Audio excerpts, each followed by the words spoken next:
Last class we talked about the brain. Now we're going to talk a little bit about some foundations. So today and Monday, we're going to talk about two very big ideas. And these ideas are associated with Sigmund Freud and B.F. Skinner, and are psychoanalysis and behaviorism. And I want to talk about psychoanalysis today and behaviorism next week. Now, one of the things that makes these theories so interesting is their scope. Most of the work we're going to talk about in this class, most of the ideas are narrow. So we're going to talk about somebody's idea about racial prejudice. But that's not a theory of language acquisition. We'll talk about theories of schizophrenia, but they're not explanations of sexual attractiveness. Most theories are specialized theories. But these two views are grand theories. They're theories of everything, encompassing just about everything that matters. Day-to-day life, child development, mental illness, religion, war, love. Freud and Skinner had explanations of all of these. Now, this is not a history course. I have zero interest in describing historical figures in psychology just for the sake of telling you about the history of the field. What I want to tell you about, though, is I want to talk about these ideas because so much rests on them. And even more importantly, a lot of these ideas have critical influence on how we think about the present. And that's there. Now, for better or worse, we live in a world profoundly affected by Sigmund Freud. If I had to ask you, name a famous psychologist, the answer, most of you, would be Freud. He's the most famous psychologist ever, and he's had a profound influence on the 20th and 21st century. Some biographical information: he was born in the 1850s.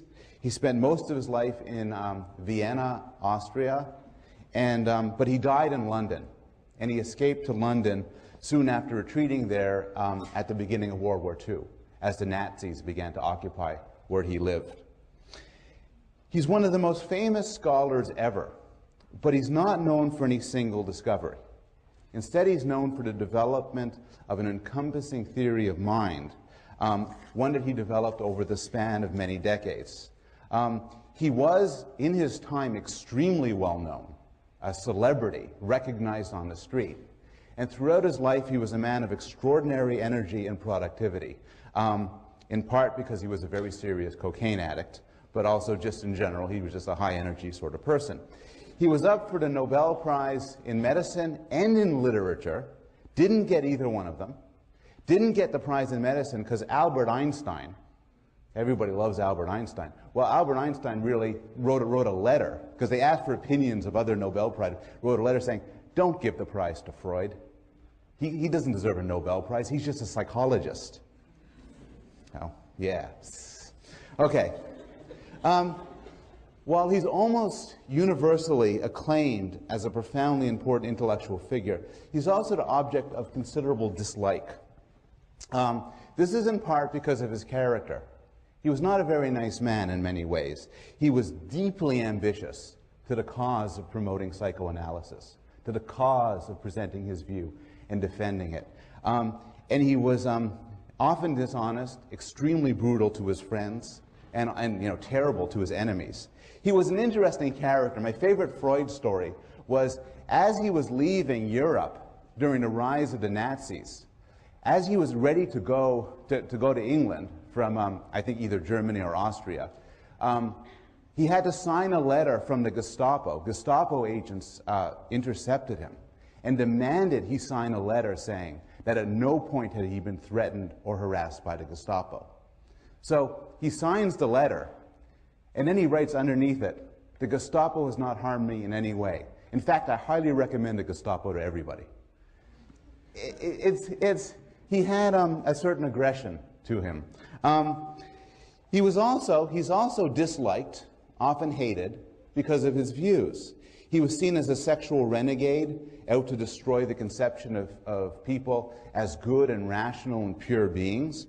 And when the Nazis rose to power in the 1930s, he was identified as a Jew who was devoted to destroying the most sacred notions of Christianity. And to some extent, many people see him this way, and to some extent, this accusation has some truth to it. Freud made claims about people that many of us, maybe most of us, would rather not know. Well, okay, what did he say? Well, if you ask somebody who doesn't like Freud what he said, they'll describe some of the stupider things he said. And in fact, Freud said a lot of things, some of which were not very rational. For instance, he's well known for his account of phallic symbols, arguing certain architectural monuments are subconsciously developed as penile representations. And related to this, he developed the notorious theory of penis envy. And penis envy is an account of a developmental state that every one of you who is female has gone through, according to Freud. And the idea is that you discovered at some point in your development that you lacked a penis. This is a catastrophe. And so each of you inferred at that point that you had been castrated. You had once had a penis, but somebody had taken it from you. You then turned to your father and love your father because your father has a penis, so he's a sort of penis substitute. You reject your mother, who's equally unworthy due to her penis lack, and that shapes your psychosexual development. Now, if that's the sort of thing you know about Freud, you are not going to have a very high opinion of him or of his work. But at the core of Freud's explanation, the more interesting ideas is a set of claims of immense intellectual importance. And the two main ones are this. The two main ones involve the existence of an unconscious motivation, and the notion of unconscious dynamics or unconscious conflict, which lead to mental illnesses, dreams, slips of the tongue, and so on. The first idea, the idea of unconscious motivation, involves rejecting the claim that you know what you're doing. So suppose you fall in love with somebody and you decide you want to marry them. And then somebody was asked to ask you why. And you'd say something like, well, I'm ready to get married at this stage in my life. I really love the person is smart and attractive. I want to have kids, whatever. And maybe this is true. But a Freudian might say that even if this is your honest answer, you're not lying to anybody else. Still, there are desires and motivations that govern your behavior that you may not be aware of. In fact, you might want to marry John because he reminds you of your father, or because you want to get back at somebody for betraying you. If somebody was to tell you this, you'd say, that's total nonsense. But that wouldn't deter a Freudian. A Freudian would say that these processes are unconscious. So, of course, you just don't know what's happening. So the radical idea here is you might not know why you do what you do. And this is something we accept for things like visual perception. We accept that you look around the world and you get sensations and you figure out there's a car, there's a tree, there's a person, and you're just unconscious of how this happens. But it's unpleasant and kind of frightening that this could happen, that this could apply to things like why you're now studying at Yale, why you feel the way you do towards your friends, towards your family. Now, the marriage case is extreme, but Freud gives a lot of simpler examples where this sort of unconscious motivation might play a role. So, have you ever liked somebody or disliked them and not know why? Have you ever found yourself in a situation where you're doing something or you're arguing for something or making a decision for reasons that you can't fully articulate? Have you ever forgotten somebody's name at exactly the wrong time? Have you ever called out the wrong name in the throes of passion? This is all the Freudian unconscious. The idea is that we do these things. These things are explained in terms of cognitive systems that we're not aware of. Now, all of this would be fine if your unconscious was a reasonable, rational computer, if your unconscious was really smart and looking out for your best interests. But according to Freud, that's not the way it works. According to Freud, there are three distinct processes going on in your head. And these are in violent internal conflict. And the way you act and the way you think are products not of a singular rational being, but of a set of conflicting creatures. And these three parts are the id, the ego, and the superego. And they emerge developmentally. The id, according to Freud, is present at birth. It's the animal part of the self. It wants to eat, drink, pee, poop, get warm, and have sexual satisfaction. It is outrageously stupid. It works on what Freud called the pleasure principle. It wants pleasure, and it wants it now. And that's, according to Freud, how a human begins. Pure id. Freud had this wonderful phrase, polymorphous perversity, this pure desire for pleasure. Now, unfortunately, life doesn't work like that. What you want isn't always what you get. And this leads to a set of reactions to cope with the fact that pleasure isn't always there when you want it, either by planning how to satisfy your desires or planning how to suppress them. And this system is known as the ego, or the self. And it works on the reality principle. And it works on the principle of trying to figure out how to make your way through the world, how to satisfy your pleasures, or, in some cases, how to give up on them. And the ego, the emergence of the ego, for Freud, symbolizes the origin of consciousness. Finally, if this was all there was, it might be a simpler world. But Freud had a third component, that of the superego. And the superego is the internalized rules of parents and society. So what happens in the course of development is you're just trying to make your way through the world and satisfy your desires, but sometimes you're punished for them. Some desires are inappropriate, some actions are wrong, and you're punished for it.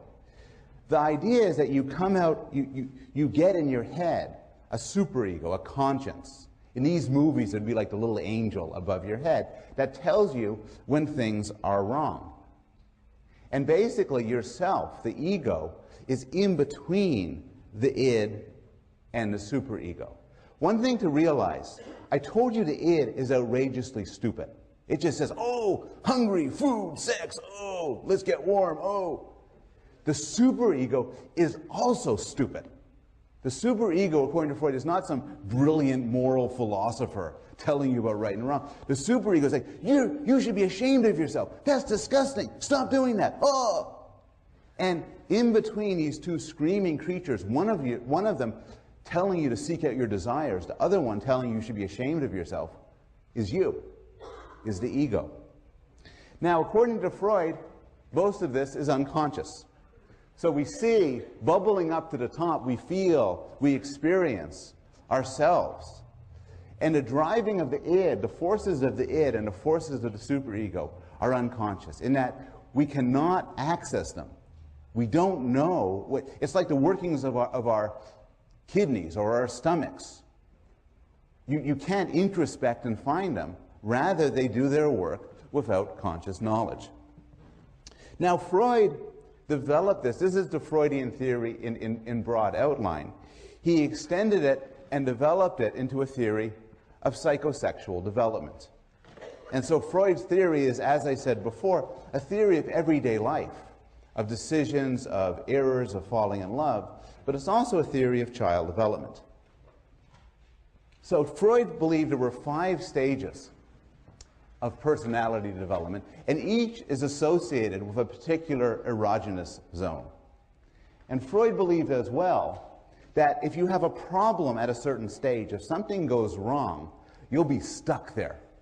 So according to Freud, there are people in this room who are what they are because they got stuck in the oral stage or the anal stage. And that's not good. So the oral stage is when you start off. The mouth is associated with pleasure. Everything is sucking and chewing and so on. And the problem for Freud is premature weaning of a child, depriving him of the breast, could lead to serious problems in his personality development. It could make him, as the phrase goes, into an oral person. And this orality could be described literally Freud used this as an explanation for why somebody might eat too much, or chew gum, or smoke. They're trying to achieve satisfaction through their mouth of a sort they didn't get in this very early stage of development. But it can also be more abstract. If your roommate is dependent and needy, you could then go to your roommate and say, "You're an oral person. The first year of your life did not go well." A phrase even more popular is the anal stage, and that happens after the oral stage, and problems can emerge if toilet training is not handled correctly. If you have problems during those years of life, you could become an anal personality. According to Freud, and your roommate could say, "Your problem is you're too anal." And according to Freud, literally, it meant you were unwilling to part with your own feces. It's written down here, I know, it's true. And the way it manifests itself, as you know from just how people talk, is you're compulsive, you're clean, you're stingy. This is the anal personality. Then it gets a little bit more complicated. The next stage is the phallic stage. Actually, this isn't that much more complicated. The focus of pleasure shifts to the genitals, and fixation can lead to excessive masculinity in females, or in males, or if you're female, need for attention or domination. Now, at this point, something really interesting happens, called the Oedipus Complex. And this is based on a story, the mythical story of a king who killed his father and married his mother. And according to Freud, this happens to all of us in this way. Well, by all of us, Freud meant men. So here's the idea. You're 3 or 4 years old. You're in the phallic stage. So what are you interested in? Well, you're interested in your penis. And then you seek an external object. Freud's sort of vague about this, but you seek some sort of satisfaction. But who's out there who'd be sweet and kind and loving and wonderful? Well, Mom. So the child infers, Mom is nice. I love Mom. So far, this is not crazy. Little boy falling in love with his mother. Problem. Dad's in the way. Now, this is going to get progressively weirder, but I will have to say, as the father of two sons, both sons went to a phase where they explicitly said they wanted to marry Mummy and me. If something bad happened to me, that wouldn't be the worst thing in the world. So there's this. But now, it gets a little bit aggressive. So the idea is the child determines that he's going to kill his father. Every 3- and 4-year-old boy thinks this. But then, because children, according to Freud, don't have a good sense of the boundary between their mind and the world, which is a problem. The problem is they think their father can tell that they're plotting to kill him. And they figure their father is now angry at them. And then they ask themselves, what's the worst thing Dad could do to me? And the answer is castration. So they come to the conclusion that their father is going to castrate them because of their illicit love for their mom. And then they say, Dad wins. And then they don't think about sex for several years. And that's the latency stage.